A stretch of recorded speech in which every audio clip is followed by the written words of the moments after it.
David Humes fought for this bill in memory of his son, Greg. Greg was with other people when he OD'd on heroin after a long stretch of sobriety. They lifted him up. They placed him in his own car. They drove him to a hospital. They opened the door and walked away. They didn't honk the horn. They didn't ring the bell. They didn't go somewhere and call 911.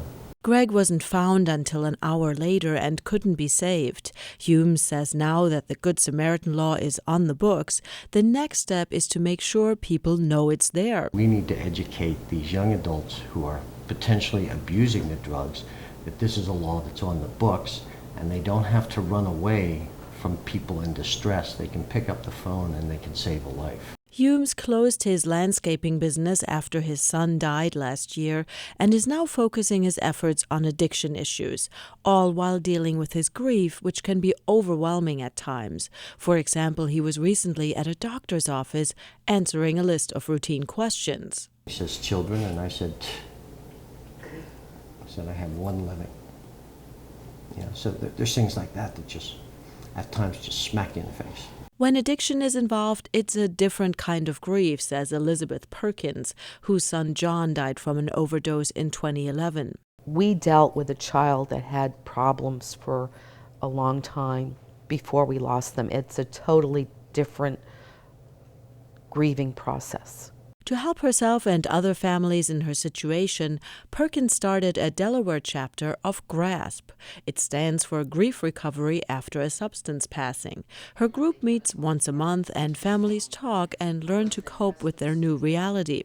There are waves of grief, and it's like a tsunami coming in, and it hits you square in the face all of a sudden, and you have to, our philosophy is you have to learn how to ride the waves, because if you go into that swell, you're done. Perkins wanted to do more than address grief, though. She wanted to break the silence and shame that she says surrounds addiction. People were willing to come and talk to us, but they weren't willing to speak out. They wouldn't talk publicly.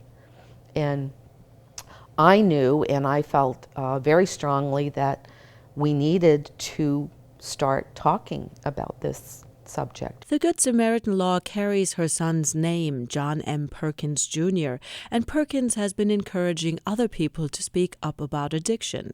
This year, she connected to another grieving family, sharing her vision. We feel as though we have an obligation to our son. We have an obligation to people that are in recovery and need help. And that's what we want to do. The Keisters lost their youngest son, Tyler, to a heroin overdose only 7 months ago. He was 24. He was a good kid, and he was funny and pretty smart and, athletic. Athletic. He had a state championship at his high school, and he just got involved in these pills, I guess. Pills led to heroin, and one of the issues the Keisters want to bring awareness to is how hard it was and is to get help. Don and I and Tyler spent 4 hours on the phone making phone calls to find somebody that would take him with our insurance. One time, Tyler was turned away at a treatment center because of insurance issues. To help create more treatment options, the Keisters have founded an advocacy group called Attack Addiction. There's not many places in Delaware. Don would like to see a sober high school. Many states have a sober high school, but children under the age of 18 have to leave the state to go get help. And nobody wants to send their kid out of state for help. We should have help here.